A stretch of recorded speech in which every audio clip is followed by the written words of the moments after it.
Hello everyone, मैं अविनाश आप सभी का अपने यूट्यूब चैनल अभी ITI क्लासेस में स्वागत करता हूं। पिछले वीडियो में हमने देखा था स्ट्राइकिंग एवं होल्डिंग डिवाइस के बारे में। आज हम आपके लिए लेकर आए हैं फीटर थ्योरी पार्ट 5, जिसमें आज हम डिस्कस करने वाले हैं आपसे फास्टनर या बंधक के बारे में। आज हम जानेंगे कुछ बंधक से जुड़े महत्वपूर्ण प्रश्नों को।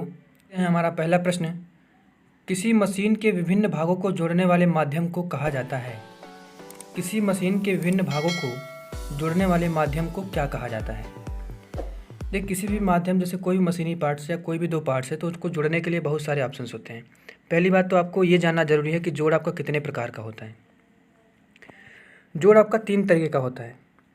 एक तो आपका होता है कि अस्थाई, बिल्कुल टेम्परेरी जोड़ जिसको बोलते हैं। दूसरा होता है अर्धस्थाई जोड़, जिसको हम लोग सेमी जोड़ बोलते हैं। तीसरा आपका होता है परमानेंट ज्वाइंट, जिसको हम परफेक्ट ज्वाइंट बोलते हैं, जिसे आसानी से खोला नहीं जा सकता। तो कह रहा है कि किसी मशीन के विभिन्न भागों को जोड़ने वाले माध्यम को क्या कहा जाता है? तो हमारा करेक्ट आंसर क्या हो जाएगा? फास्टनर या बंधक। हमारा अगला प्रश्न है, मशीन को स्थिर रखने के लिए कौन सा बोल्ट प्रयोग किया जाता है? कहने का मतलब ये कि जब मशीन का फाउंडेशन किया जाता है तभी तो मशीन स्थिर रहती है। मशीन को स्थिर रखने के लिए क्या किया जाता है? मशीन का फाउंडेशन किया जाता है। और फाउंडेशन के लिए कौन सा बोल्ट जरूरी होता है? Foundation bolt. तो मशीन को स्थिर रखने के लिए कौन सा बोल्ट प्रयोग किया जाता है? Foundation bolt. हमारा करेक्ट आंसर क्या हो जाएगा? Foundation bolt. हमारा अगला प्रश्न है, किस प्रकार की फास्टनर पर दोनों तरफ चूड़ियाँ कटी होती हैं? नट पर, स्टड पर, स्क्रू पर, बोल्ट पर। तो देखिए, जो हमारा स्टड होता है उस पर दोनों तरफ चूड़ियाँ कटी होती हैं। स्टड का स्ट्रक्चर कुछ इस टाइप का ऐसे होता है, कुछ इस टाइप का। आप इधर देखेंगे ऐसे एक पार्ट निकला रहेगा, फिर इधर देखेंगे इधर जो पार्ट रहेगा, ये वाले जो पार्ट्स हैं इस पर आपका थ्रेड कटा रहेगा, ऐसे चूड़ी। इधर वाले पार्ट्स पे क्या रहेगी? चूड़ी कटी रहेगी। तो ये जो पार्ट होता है इसको हम बोलते हैं स्टड। तो हमारा करेक्ट आंसर क्या हो जाएगा? स्टड। अगला प्रश्न है, कौन सा नट की लीकेज को रोकने में सहायक होता है? तो कौन सा नट होता है? कैप नट। हमारा करेक्ट आंसर क्या हो जाएगा? कैप नट। कैप नट कुछ इस टाइप का होता है आपका, जैसे आप देखते हैं नट आपका जैसे कुछ इस शेप में होता है ऐसे। ये जो नट होता है आपका, इसके ऊपर कुछ ऐसे भाग होता है उभरा हुआ, इस टाइप का जो नट होता है इसको बोलते हैं कैप। ये अंदर से होता है, इसके अंदर चूड़ियाँ कटी होती हैं, जिसको क्या किया जाता है? किसी भी भाग पे इसको कसा जाता है। कसने के बाद इसमें ऊपर से कोई लीकेज नहीं होता। इसीलिए कौन सा नट की लीकेज को रोकने में सहायक होता है? तो आंसर क्या हो जाएगा? कैप नट। संख्या 5, प्लेन वाशर की मोटाई होती है। प्लेन वाशर की मोटाई होती है। प्लेन वाशर की मोटाई कितनी होती है? D/8। कहने का मतलब ये कि कोई वाशर मतलब जैसे देखें, वाशर कुछ ऐसे होता है, कुछ इस टाइप का होता है, फिर इसके अंदर एक पार्ट होता है, इसकी कुछ मोटाई होती है। ये जो वार्सल होता है, वाशर या वार्सल बोलते हैं, कुछ लोग नॉर्मली भाषा में इसको वार्सल बोलते हैं। तो इसकी जो मोटाई होती है कितना होता है? इसका ये जो व्यास है ना, पूरा ये व्यास, इसको बोलते हैं कैपिटल D। ये आपका जो व्यास है, व्यास में अगर 8 का भाग दे दिया जाए तो जो चीज़ आती है वो हमारा क्या निकल के आता है? प्लेन वाशर की मोटाई निकल के आती है।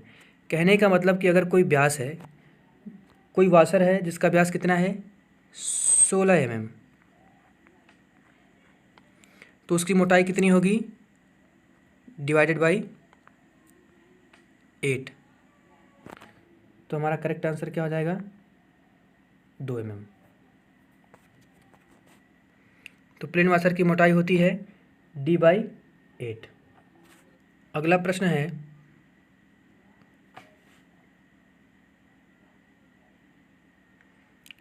दो पार्ट्स अर्धअस्थायी जोड़ने के लिए प्रयोग किया जाता है। जैसा कि मैंने ऊपर आपको बताया था कि जोड़ आपका 3 तरीके का होता है। एक तो जोड़ होता है परमानेंट जोड़, दूसरा क्या होता है? सेमी परमानेंट, तीसरा क्या होता है? टेम्परेरी जोड़। तो कह रहा है कि अर्धअस्थायी जोड़ने के लिए प्रयोग किया जाता है। देखिए, बोल्ट क्या है? नट बोल्ट से अगर हम किसी चीज़ में ज्वाइन लगाते हैं तो उसको आसानी से तुरंत खोला जा सकता है। इसलिए हमारा जोड़ किस श्रेणी में आता है? टेम्परेरी श्रेणी में आता है, अस्थायी श्रेणी में आता है। तो दो पार्ट्स को अर्धअस्थायी रूप से जोड़ने के लिए किसका प्रयोग किया जाएगा? रिवेट का। रिवेट में क्या, 2 तरीके की सीट होती है। जैसे जो हमारा 2 सीट होता है, मान लीजिए कोई एक सीट ये है, दूसरी कोई सीट ये है, तो इनके बीच में रिवेट लगाकर इनको जोड़ दिया जाता है। इस टाइप का जो जॉइंट होता है उसको हम बोलते हैं रिवेट जॉइंट। धातु एवं चद्दरों में जोड़ लगाने के काम में आता है। अगला प्रश्न है, निम्न में से कौन सा अस्थायी जोड़ है? ऐसा जोड़ जो हमेशा के लिए जुड़ जाए, जिसे आसानी से खोला नहीं जा सकता, ऐसे जोड़ को हम बोलते हैं अस्थायी जोड़। तो निम्न में से हमारा अस्थायी जोड़ कौन सा है? जैसे स्क्रू का जोड़ है, आप स्क्रू को आसानी से खोल सकते हैं। बोल्ट या नट है, उसको भी आप आसानी से खोल सकते हैं। कुंजी है, कुंजी को भी आप आसानी से खोल सकते हैं। लेकिन वेल्डिंग जो है, वेल्डिंग को आप आसानी से नहीं खोल सकते। वेल्डिंग को खोलने के लिए क्या करना पड़ेगा? आपको आपका जोड़ तोड़ना पड़ेगा, तो जिससे क्या होगा, जाब आपका खराब हो जाएगा। तो निम्न में से अस्थायी जोड़ कौन सा है? तो हमारा करेक्ट आंसर क्या बनेगा? वेल्डिंग। अगला प्रश्न है, टेपर की पर दिया जाने वाला स्टैंडर्ड टेपर होता है। टेपर की पर दिया जाने वाला स्टैंडर्ड टेपर कितना होता है? 1:100 के। टेपर की कैसा होता है? देखिए, टेपर की ऐसा होता है कुछ आपका इस टाइप से, शुरू वाला भाग पतला होता है, लास्ट वाला भाग क्या होता है? टेपर होता चला जाता है। टेपर इसलिए होता है ताकि जाब के साथ क्या हो, आसानी से पकड़ बना सके। हमारा अगला प्रश्न है, कॉलर और शाफ्ट को अपने स्थान पर कनेक्ट करने के लिए किसका प्रयोग करते हैं? तो हमारा करेक्ट आंसर क्या हो जाएगा? Hexagonal head screw. अगला प्रश्न है, हेक्सागोनल नट के ऊपरी भाग को कितने कोण पर चैम्फर किया जाता है? हेक्सागोनल नट के ऊपरी भाग को कितने कोण पर चैम्फर किया जाता है? चैम्फर देखिए क्या होता है? चैम्फर का मतलब जैसे आप कोई चीज़ है, कोई पार्ट्स है, अगर ऐसे दो पार्ट्सों के बीच में ऐसे जो पार्ट होता है, इसको हम बोलते हैं, ये जो चीज़ है, ये जो चीज़ कहलाती है वो आपकी क्या कहलाती है? चैम्फर। तो कह रहा है कि हेक्सागोनल नट के ऊपरी भाग को कितने कोण पे चैम्फर किया जाता है? कैसा होता है आपको पता होगा, हेक्सागोनल कैसा होता होगा? कुछ इस टाइप का हेक्सागोनल होता है आपका, ऐसे, ये हेक्सागोनल होता है।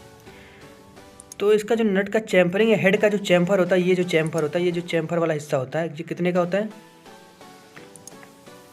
45 डिग्री का। कितने डिग्री पर चैम्फर किया जाता है? 45 डिग्री पे। तो हमारा करेक्ट आंसर क्या बनेगा? 45 डिग्री। हमारा अगला प्रश्न है, बोल्ट सामान्यतः निम्न के बने होते हैं। तो जो बोल्ट होता है हमारा किसका बना होता है? बोल्ट हमारा बना होता है मृदु स्टील का। तो हमारा करेक्ट आंसर क्या हो जाएगा? मृदु स्टील या मृदु इस्पात। हमारा अगला प्रश्न है, यांत्रिक सील का उपयोग के लिए किया जाता है। यांत्रिक सील का जो उपयोग होता है वो आपका कंपन को रोकने के लिए किया जाता है। किसके लिए किया जाता है? कंपन को रोकने के लिए किया जाता है। तो हमारा करेक्ट आंसर क्या हो जाएगा? कंपन को रोकना। अगला प्रश्न है, आसंजक बाइंडिंग का उपयोग किया जाता है। आसंजक बाइंडिंग का उपयोग किया जाता है फास्टनिंग यानी कि जोड़ने के लिए भी किया जाता है, सीलिंग और सीलिंग के लिए भी किया जाता है। तो हमारा करेक्ट आंसर क्या हो जाएगा? ए और बी दोनों। हमारा अगला प्रश्न है, नट का परिमाप दर्शाया जाता है। नट का परिमाप किसके द्वारा दर्शाया जाता है? बोल्ट के हेड द्वारा, बोल्ट के पिच व्यास द्वारा, बोल्ट के नॉमिनल व्यास द्वारा, बोल्ट के कोर व्यास द्वारा। तो हमारा जो आंसर है वो क्या है? बोल्ट के पिच व्यास द्वारा। नट का जो परिमाप दर्शाया जाता है वो किसके द्वारा दर्शाया जाता है? बोल्ट के पिच व्यास द्वारा। अगला प्रश्न है, कौन से बोल्ट बिना हेड के होते हैं? यानी कि ऐसा कौन सा बोल्ट है जिसमें हेड नहीं होता? तो इसका करेक्ट आंसर क्या हो जाएगा? हेड रहित बोल्ट। नाम से ही स्पष्ट है, हेड रहित बोल्ट। तो इसमें क्या हो जाएगा आंसर? हेड रहित बोल्ट। अगला प्रश्न है, उड्डरफ कुंजी की आकृति होती है। उड्डरफ कुंजी देखिए आपको कुछ इस तरीके का होता है, शेप में ऐसे अर्धचंद्राकार होता है, इस टाइप की जो की होती है इसको हम लोग बोलते हैं उड्डरफ की। इस टाइप का जो की होता है इसको हम लोग क्या बोलते हैं? उड्डरफ की। तो इसकी आकृति कैसी होती है? अर्धचंद्राकार। तो हमारा करेक्ट आंसर क्या हो जाएगा? अर्धचंद्राकार। हमारा अगला प्रश्न है, अधिकांश कुंजी बनाए जाते हैं। अधिकांश कुंजी बनाए जाते हैं मृदु स्टील के। करेक्ट आंसर क्या होगा? मृदु स्टील। अगला प्रश्न है, कुंजी एक मशीन साधक है जो के लिए उपयोग किया जाता है। कुंजी एक मशीन साधक है जो के लिए उपयोग किया जाता है मशीन को बंद करने के लिए, गति को नियंत्रित करने के लिए, मशीन को शुरू करने के लिए, सापेक्ष गति पारेषण के लिए। तो करेक्ट आंसर क्या हो जाएगा? सापेक्ष गति पारेषण। हमारा अगला प्रश्न है, हेक्सा फ्रेम ब्लेड को कौन से नट से कसा जाता है? हेक्सा फ्रेम ब्लेड को कौन से नट से कसा जाता है? तो हेक्सा फ्रेम जो आपका ब्लेड होता है, कुछ आप देखेंगे कुछ आपका इस टाइप से होता है हेक्सा फ्रेम, ऐसे इधर हत्था लगा होता है, इधर आपका हत्था लगा होता है, कुछ ऐसे इस टाइप का हत्था लगा होगा। तो जो ब्लेड होता है आपका कुछ यहाँ कसा जाता है, ब्लेड आपका यहाँ कुछ कसा जाता है, तो यहाँ पे जो नट होता है कुछ आप ऐसे देखेंगे कुछ इस टाइप का नट होता है जिससे कसा जाता है, जिसको कौन सा नट बोलते हैं? विंग नट। विंग नट का शेप कैसा होता है? विंग नट कुछ ऐसे होता है, कुछ इस टाइप का होगा, ऐसे आपका इस टाइप के स्ट्रक्चर में होता है। यहाँ पे चीज़ें होती हैं ऐसे, यहाँ पे ऐसे अंदर से, यहाँ पे थ्रेड कटे होते हैं। ये दोनों पार्ट जो है आप पकड़ के ऐसे घुमा के कसते हैं, इसको आता है। तो हमारा करेक्ट आंसर क्या हो जाएगा? विंग नट। हमारा अगला प्रश्न है, सेमी परमानेंट फास्टनर को हल्का गर्म करके अलग किया जा सकता है, आसानी से अलग किया जा सकता है, आसानी से अलग नहीं किया जा सकता है, किसी भी साधन से अलग नहीं किया जा सकता है। किसी भी साधन से अलग नहीं किया जा सकता, ये तो आपका सीधे सीधे गलत हो रहा है। आसानी से अलग नहीं किया जा सकता, ये भी गलत आपका। आसानी से अलग किया जा सकता है, ये भी गलत है। तो करेक्ट आंसर क्या होगा? हल्का सा गर्मा करके अलग किया जा सकता है। अब देखिए सेमी परमानेंट जो फास्टनर होते हैं वो होते क्या हैं? सेमी परमानेंट फास्टनर वो होते हैं जिनसे अर्ध अस्थायी रूप से जोड़ा लगाया जाता है। जैसे आपका सोल्डर हो गया। सोल्डरिंग की क्या खासियत होती है? सोल्डरिंग में आप जोड़ लगाते हैं तो जोड़ लग जाता है, लेकिन अगर उस जोड़ को खोलना हो तो आप क्या करते हैं? हल्का सा गर्म करेंगे तो जोड़ आपका आसानी से खुल जाएगा। रिविट का जोड़ हो गया। रिविट की जोड़ को क्या करेंगे? दो चद्दरों के बीच में रिविट लगा के चद्दरों को जोड़ेंगे।